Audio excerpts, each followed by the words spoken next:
स्वागत है बच्चों आप सभी का अपने YouTube चैनल एडुकेट एकेडमी में। मैं गौतम सर और आज का हमारा बहुत ही इंपॉर्टेंट टॉपिक जो हमारा है बी ए पार्ट 3 ईयर्स के लिए जो है बच्चों। और जो हमारा जो बी ए पार्ट 3 के लिए जो हमारा है 6 सेम की हम बात करेंगे। और जो बच्चों हमारा जो सब्जेक्ट है वो है इतिहास का। सो बी ए प्रोग्राम वाले जितने भी बच्चे हैं जो इस वीडियो को शुरू से लेकर लाइक तक जरूर देखें। और जो हमारे हमें इसमें कम से कम हम 10 to 15 जो इम्पॉर्टेंट क्वेश्चन हैं उसको सॉल्व आउट करवाएंगे, जो कि हर साल हमारे आते रहे हैं और उसी के बारे में डिस्कशंस करेंगे। इसके ज़रिए आप अपने आंसर को इफेक्टिवफुल बना सकते हो और मोस्ट आप ज़्यादा से ज़्यादा नंबर अचीव कर सकते हो बच्चों। तो सबसे पहले हम पहले बात करें, जिस बच्चे का डिसिप्लिन कोर्स है वो इस वीडियो को तो ज़रूर देखें बच्चों खासकर। चलिए बच्चों हम आगे बढ़ते हैं। तो सबसे पहले बच्चों हमारा आता है, इसमें टॉपिक हमारे कुछ दिए गए हैं। लाइक हम बात करें सबसे पहले इसकी शीत युद्ध। इसमें इकाई 1 में हमारे 2 टॉपिक दिए गए हैं, हमारे शीत युद्ध और शीत युद्ध की राजनीति और महाशक्तियों के संबंध। तो बच्चों मैं आपको बता दूं, शीत युद्ध अगर दे गया है तो आपसे शीत युद्ध से एक क्वेश्चन जरूर बनता है बच्चों, और एक क्वेश्चन हमारा इसे दे देगा तो आपको ऑप्शन में और करके दे देंगे। तो शीत युद्ध क्या है, शीत युद्ध से आप क्या समझते हैं, शीत युद्ध की क्या प्रासंगिकता है, इस तरीके से क्वेश्चन आएगा आपका। तो आपसे क्वेश्चन जो दिया जाएगा वो इस तरीके से आपको दे सकते हैं, शीत युद्ध की प्रासंगिकता। ठीक है, तो वो आपको बताना है, तो उसके ज़रिए आप बता सकते हैं। ये हमारा क्वेश्चन होगा, तो हम बताएंगे आपको लिखना क्या है। क्वेश्चन किस तरीके से आएंगे, ठीक है।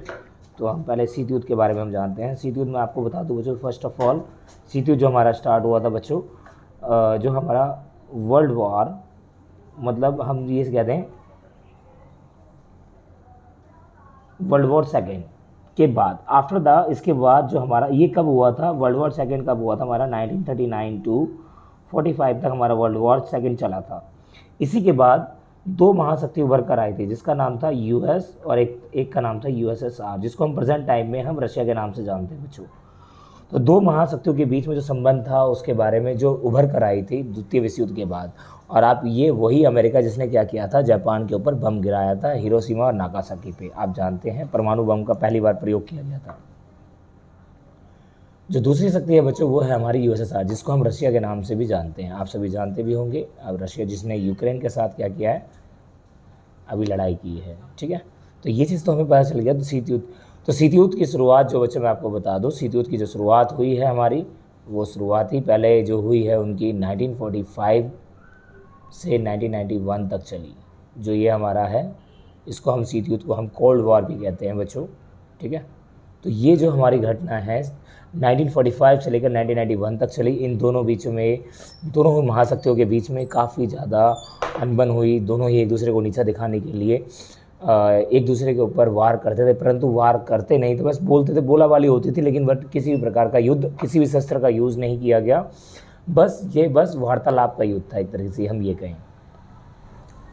तो अब आते हैं हम इसी में शीत युद्ध के बारे में कुछ और ज़्यादा जानकारी अगर हम हासिल करते हैं तो हमारे बता देंगे।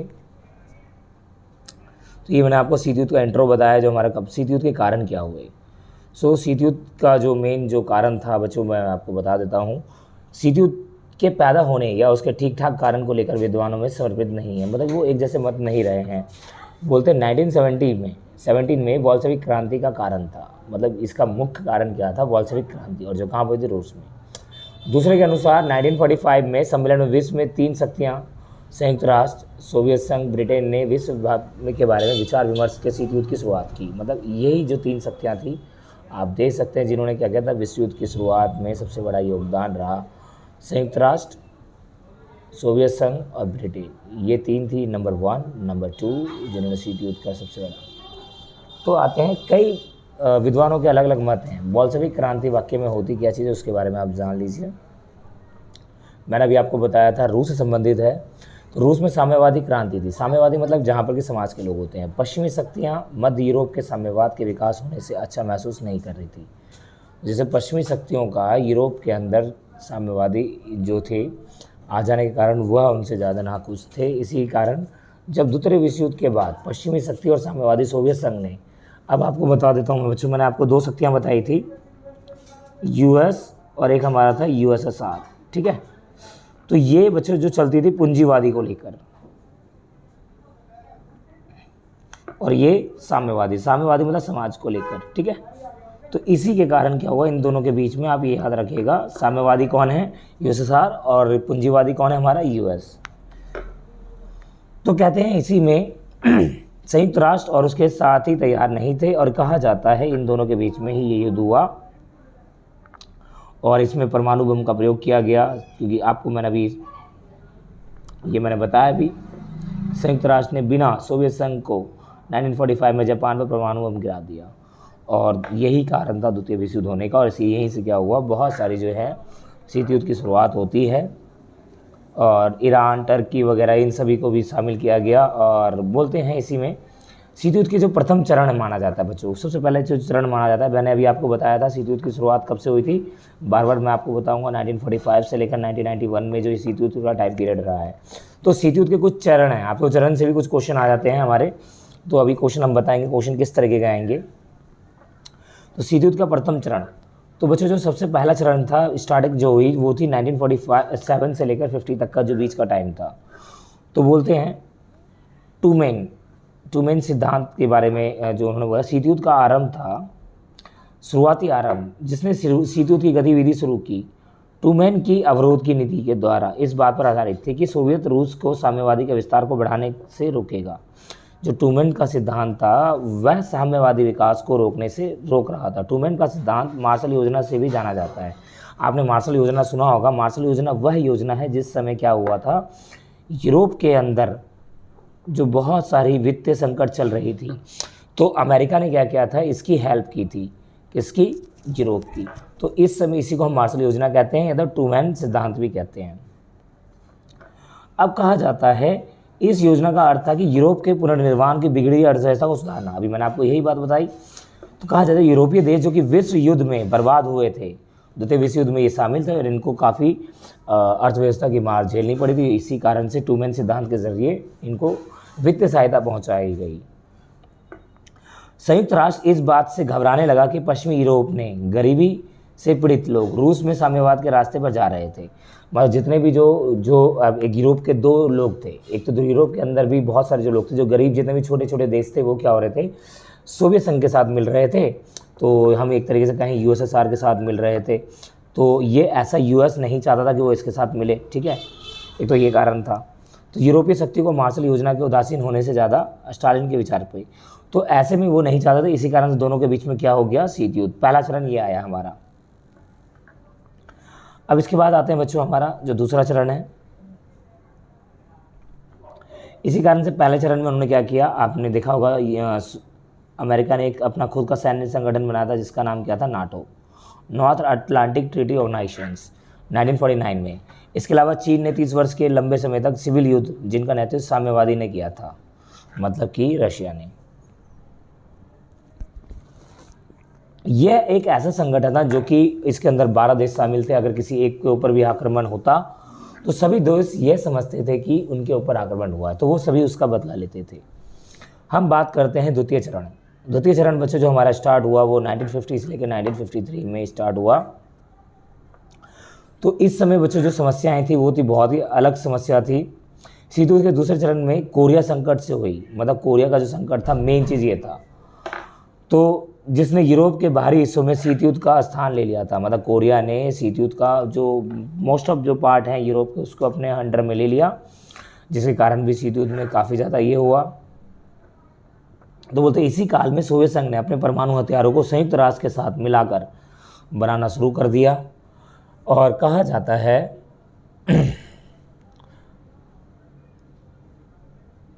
बहुत से विद्वान सोचते हैं कि मजबूर होते हैं कि आतंक के संतुलन शुरुआत, क्योंकि उन्होंने दोनों महाशक्ति परमाणुओं में स्पन हो रही थी। तीसरा चरण बच्चों हमारा ये है 1953 से लेकर 1957 तक। स्टालिन की मृत्यु के बाद संयुक्त राष्ट्र के राष्ट्रपति ट्रूमैन का स्थान राष्ट्रपति आइनसावर ने ले लिया, और इसी समय बहुत सारे बदलाव किए, जिसके कारण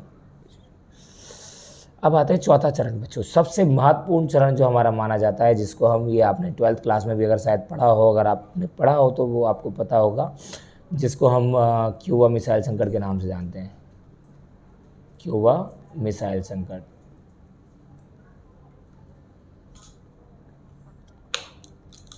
तो ये जब ये घटनाएं हुई तो ये क्या था, अमेरिका और सोवियत संघ के बीच में, दोनों के बीच में खींच तनाव बना हुआ था, ताकि दोनों को एक दूसरे के नीचे दिखाने की कोशिश करते थे बार बार, और यही इसकी वजह थी शीत युद्ध इतने समय तक लंबे समय तक चला।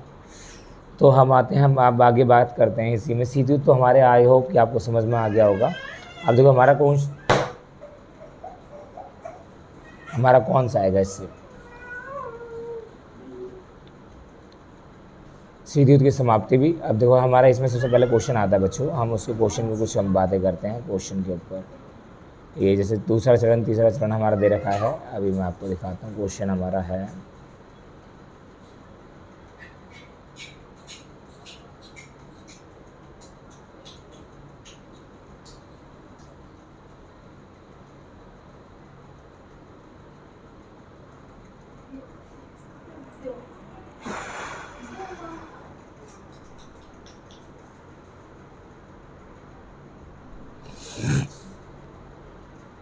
सबसे पहला प्रश्न, शीत युद्ध के चरणों का सविस्तार चर्चा करें। अभी मैंने आपको बता दिया, मैंने आपको 6 चरण बताए उसमें अंदर, आप उसको कर सकते हैं, ठीक है। इसके अलावा हमारा था शीत युद्ध का अंत। शीत युद्ध के अंत कैसे हुआ, आपको क्या लगता है कि शीत युद्ध समाप्त हो गया था? और जाहिर सी बात है कि शीत युद्ध 1991 में हम बोलें तो मैंने आपको अभी बताया भी था 1945 से लेकर 1991 तक चला था, क्योंकि इसमें क्या था, 2 शक्तियाँ थी। तो एक शक्ति जो यूएसएसआर थी उसका क्या हो गया था, अंत हो गया था, क्योंकि इसने सबसे ज़्यादा व्यय किस पे कर दिया था, हथियारों की होड़ लगा दी, जनता के प्रति जवाबदेही नहीं हुए, इन्होंने क्या क्या कर दिया, अपनी शक्तियों का मिसयूज़ करना शुरू कर दिया। तो इस तरीके से शीत युद्ध का अंत होना शुरू हो गया। दोनों महाशक्तियों में से एक महाशक्ति का क्या हो गया, अंत हो गया, इसीलिए शीत युद्ध का भी समापन हो गया। जब एक एग्जाम्पल है हमारा, जब मैच चल रहा होता है, 2 टीमें होती हैं, एक टीम जीत जाती है तो दूसरी टीम हार जाती है। सेम इसी के अंदर शीत युद्ध के अंदर भी हुआ, अमेरिका क्या हो गए, जीत गए, और ये क्या हो गए, हार गए, क्योंकि इसके पास वित्तीय संकट आ गया, जिसके कारण इसको मजबूरी कारण इसका विघटन होने के कारण इसको हम रसिया के नाम से जानते हैं। इसके 15 गणराज्य थे। शीत युद्ध का एक क्वेश्चन बेटा पक्का है, तो आपके 20 मार्क्स तो ये कहीं नहीं गए। तो हमारा शीत युद्ध का तो चलो हमारा एक हो गया एक क्वेश्चन, ठीक है। तो अब आते हैं हम आगे इसी में,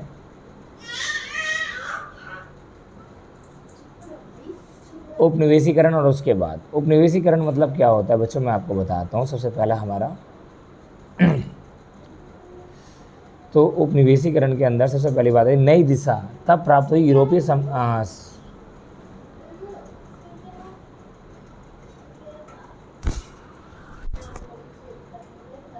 उपनिवेशवाद कहा जाता है। यूरोप साम्राज्य ने धन और संसाधन की तलाश दूर देश में शुरू की। आपको शायद पता होगा, आपने पढ़ा होगा कि यूरोपीय लोग, बहुत सारे लोग, जैसे पुर्तगाली हो गए, हमारे भारत आए थे, तो ऐसे भी बहुत सारी जगह पे गए थे। अलग अलग महाद्वीपों में जाकर उन्होंने उन जगहों का निरीक्षण किया जहाँ पर कि लोग कम साक्षात्कार थे, और वहाँ पर वो 3 जगह पर सबसे ज़्यादा उन्होंने वो पहुँचे, एशिया, अफ्रीका। भारत ही इसका एक पार्ट है एशिया का, इसलिए भारत में भी वो आया था, आपको पता था। यूरोप के ही देश थे जो ब्रिटिशर्स, वही चीज़। तो ये वहाँ पर क्या करते थे, अपना निवेश करते थे, ताकि इनको ज़्यादा से ज़्यादा फ़ायदा हो सके, क्योंकि इनकी स्थिति खराब थी। तो उपनिवेशीकरण क्या है, तो सबसे पहले उपनिवेशीकरण मतलब क्या होता है, एक राजनीतिक कर्म की शुरुआत को चिन्हित करना, मतलब डीकॉलोनाइजेशन। इस्तेमाल पहली बार 1936 में जर्मन अर्थशास्त्री ने किया। अब इसका मुख्य उद्देश्य बच्चों मैं आपको बता दूं, ये होता क्या है।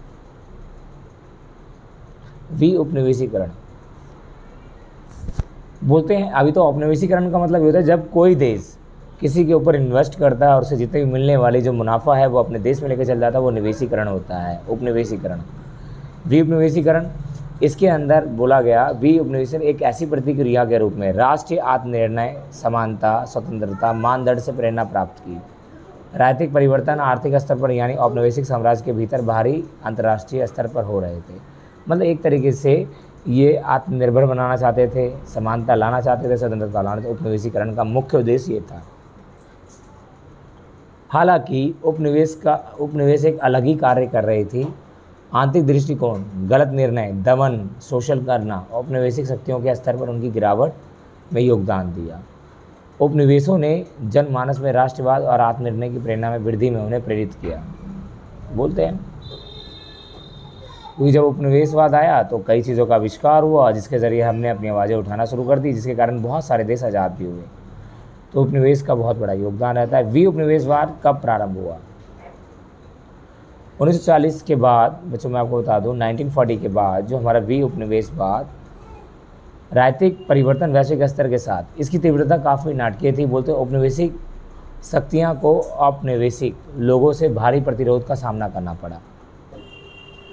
तो औपनिवेशिक शक्तियां विनाशकारी तरीके से विफल रही और कहा जाता है औपनिवेशीकरण के एक हिंसक परिदृश्य के रूप में एक हिंसक मामला था 20वीं शताब्दी के अंदर, जिसके कारण बोलते हैं भारत का विभाजन हुआ, क्योंकि इसके कारण ही हुआ था।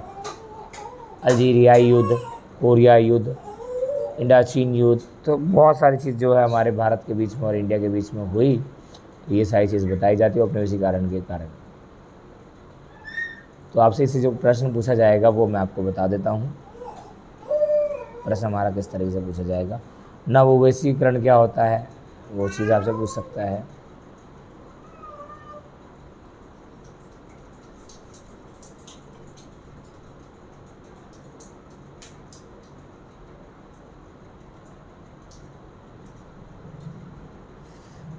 प्रमुख जो हमारे प्रश्न हैं, औपनिवेशिक शासन के पतन के क्या कारण थे, क्यों पतन हुआ? जैसे कि अब औपनिवेशिक शासन जो चल गई हमारे यहाँ से, वैश्विक स्तर पर उपनिवेशीकरण की प्रभाव किस तरीके से वैश्विक स्तर पर, मतलब पूरे विश्व में औपनिवेशीकरण ने क्या जगह बनाई उसके बारे में। अल्जीरिया में स्वतंत्र युद्ध विस्तृत का एक उपनिवेशीकरण के बारे में बताइए, इससे क्या प्रभाव पड़ा, जिसके कारण वहाँ पर स्वतंत्रता के लिए क्या किया, मोटिवेट किया लोगों को, ये चीज़। तो ये 3 क्वेश्चन हमारे यहाँ से बनते हैं। अगला हम प्रश्न करते हैं, हमारा जो चैप्टर है हमारा पर्यावरण आंदोलन, उत्तर और दक्षिण। दक्षिण और उत्तर में पर्यावरण को लेकर कई प्रकार के आंदोलन चलाए गए, क्योंकि पर्यावरण दूषित हो रहे थे। पर्यावरण को सुरक्षित करने के लिए हमारी जिम्मेदारी है। तो ऐसे ही आपने एक पढ़ा होगा 1992 में एक सम्मेलन हुआ था जिसको हम पृथ्वी सम्मेलन भी नाम से जानते हैं। तो इसको हम अर्थ समिट बोलते हैं हम बच्चों, समिट, ठीक है। तो ये हुआ था 1992 ब्राज़ील में। किस लिए? क्योंकि हमारे जो वैश्विक ताप वृद्धि बढ़ती जा रही है, क्योंकि हम यहाँ पे क्या करते हैं, बहुत सारी चीज़ें जैसे कार्बनिक चीज़ें हम उसको जलाते हैं, इससे हमारी वैश्विक ताप वृद्धि बढ़ रही है। तो इस चीज़ को कम करने के लिए अर्थ समिट रखा गया था और पर्यावरण आंदोलन चलाए गए कई प्रकार से। आपने हमारे भारत में भी सुना होगा चिपको आंदोलन, एक तरीके से पर्यावरण को बचाने के लिए, पेड़ों को बचाने के लिए किया गया था। उत्तर में पर्यावरणवाद बोलते हैं, पर्यावरण आंदोलन उत्तर दक्षिण बोलते हैं। सबसे पहले आपको अगर ये याद हो तो बोलते पर्यावरण उत्तर दक्षिण समान रूप से, परंतु वैचारिक थोड़ा अंतर देखते हैं। दक्षिण की पारिस्थितिक मुद्दे मानवाधिकार, नैतिक न्याय के बंटवारे से जुड़े थे। उनका आंदोलन मुख्यतः स्थानीय बचाव से संबंधित था, राज्य के विरुद्ध था। तो दक्षिण में जो लोग थे स्थानीय बचाव को बचाने के कारण था, और क्या था, राज्य के विरुद्ध था। अस्तित्व के मुद्दे पर जोर डाला उन्होंने, जीविका और अस्तित्व के मुद्दों पर उन्होंने जोर डाला। औद्योगिक क्रांति के कारण परिणाम जैसे संसाधन की बड़ी मात्रा में नष्ट होना, जैसे औद्योगिक क्रांति जैसे बड़ी बड़ी जैसे मान लो फैक्ट्रियाँ लगी, तो उससे निकलने के कारण क्या होता है, जो ये पेड़ होते थे वो क्या करते थे, बहुत सारे को काट देते थे और ये यहाँ पे इसके क्या करते थे, इसके ये जगह बना लेते थे। तो बड़ी बड़ी जितनी भी औद्योगिक कंपनियाँ लगी, इससे क्या हुआ, पर्यावरण को बहुत बड़ा नुकसान हुआ और इसका खमियाजा किसको भुगतना पड़ा। तो इसके कारण काफ़ी लोगों ने क्या किया, उत्तर से और कई दक्षिण से भी कई लोगों ने क्या किया, आंदोलन चलाया। अब संयुक्त राष्ट्र ने डीडीटी के प्रयोग का प्रतिबंध लगा दिया। हानिकारक रासायनिक तत्वों के नियंत्रण के लिए कीटनाशक नियंत्रण एक्ट 1772 में बनाया, और जैसे जहरीले पदार्थ के नियंत्रण पर एक्ट इतना लगाया, इन्होंने क्या किया, इसको हम यूज़ नहीं करेंगे। रोम ने 1964 में एक रिपोर्ट तैयार की, जो limit of growth, club of Rome ने, जिसमें संसाधन के तीव्र गति से नष्ट होने के परिणाम के बारे में बताया। तो ये रोम ने बताया और ये डीडीटी ने, ठीक है ना। तो ये आप याद रखिएगा। और उसके बाद 1992 वाला मैंने आपको बताया ही है, वो अभी आपको दिख जाएगा यहाँ पे कहीं ना कहीं, ये था। और दक्षिण आंदोलन ब्राज़ील के अंदर हुआ। हम आते हैं वैश्विक पर्यावरण पर वाद विवाद के कई विवाद भी हुए। वाद विवाद मतलब एक दूसरे के बारे में बोलना। तो इसमें जो हमारा क्वेश्चन है, प्रश्न बनता है बच्चों,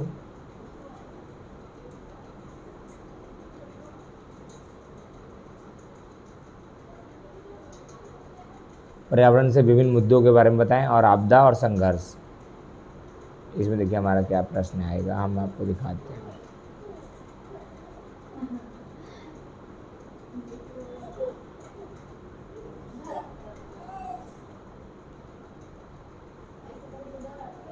भोपाल गैस त्रासदी, क्योंकि भोपाल के अंदर गैस का बहुत बड़ा वो हुआ, गैस वो छूटने के कारण बहुत सारे लोगों की मृत्यु हो गई। तो ये आपको उसको डिस्क्राइब करके बताना है। बहुत ही अच्छा क्वेश्चन है, ये हर बार आता रहा है। गंभीर रूप से चेरनोबिल आपदा का मूल्यांकन कर। चेरनोबिल मुद्दा क्या है हमारा।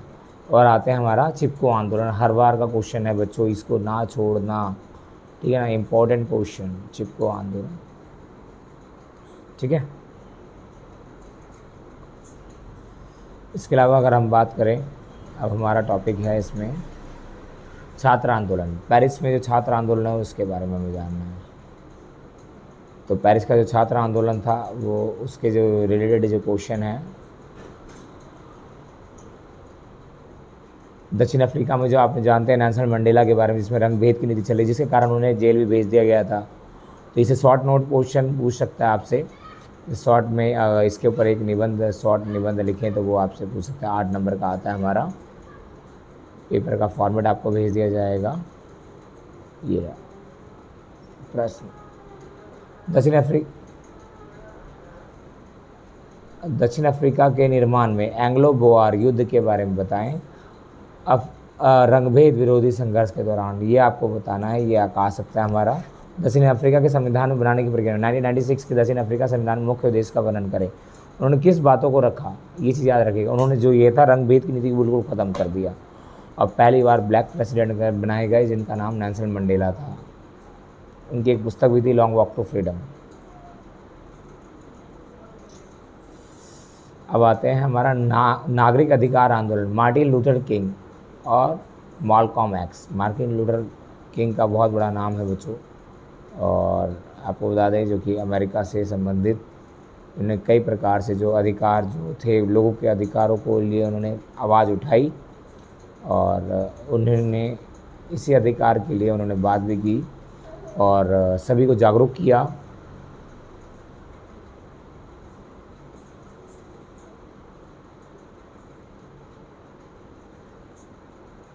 बीसवीं शताब्दी में अमेरिका के विभिन्न नागरिक अधिकारों के आंदोलन की समीक्षा व्याख्या कीजिए। आप ये बता सकते हैं, आपके अनुसार नागरिक अधिकारों के आंदोलन के प्रसिद्ध पात्रों का योगदान, मतलब क्यों योगदान। मार्टिन लूथर आप बोल सकते हो इसमें, ठीक है।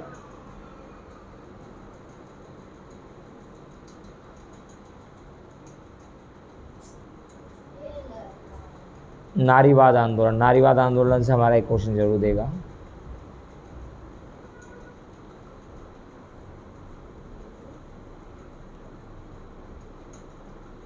महिला के आंदोलन और मुद्दे और बहस। महिला पे हमारा बच्चों एक क्वेश्चन हर बार आता है और आपको करना ही पड़ेगा। तो जैसे क्वेश्चन जो है हमारे महिलाओं के ऊपर वो बताता हूँ मैं आपको, बहुत ईजी आते हैं महिला वाले तो क्वेश्चन।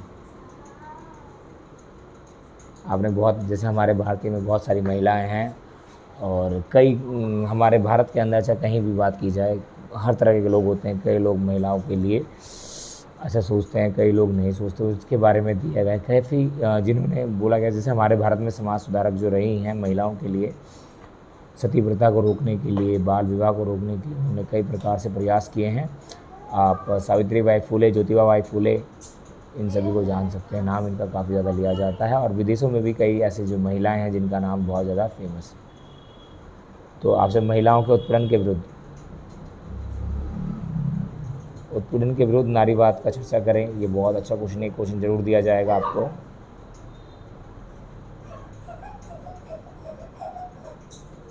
ग्रेट ब्रिटेन में मताधिकार आंदोलन का संक्षिप्त टिप्पणी कीजिए। तो आपसे ये पूछा जाएगा, मतलब ग्रेट ब्रिटेन में मताधिकार आंदोलन का संक्षिप्त टिप्पणी, मतलब ब्रिटेन में किस किस प्रकार के अधिकार दिए जाते हैं वो उसके बारे में आपको डिस्कस करना है। बहुत ही ईजी क्वेश्चन है बच्चों, आप कर सकते हैं ये। एक है हमारा बच्चों सबसे महत्वपूर्ण क्वेश्चन, दलित नारीवाद पर संक्षिप्त टिप्पणी लिखें। दलित नारीवाद के ऊपर एक आपको टिप्पणी लिखनी है। तो आई होप कि आपको ये सारा समझ में आया होगा और मैंने आपको बहुत सारे जो है आपको बताए हैं क्वेश्चंस, उसको ध्यान में रख के आप ज़रूर याद रखें, ठीक है। और यदि ये वीडियो आप सभी को पसंद आई हो तो लाइक शेयर कमेंट करना ना भूलें। इस वीडियो को ज़रूर पूरी देखें बच्चों, जब भी आपको समझ में आ पाएगा, अदरवाइज़ समझ में नहीं आएगा।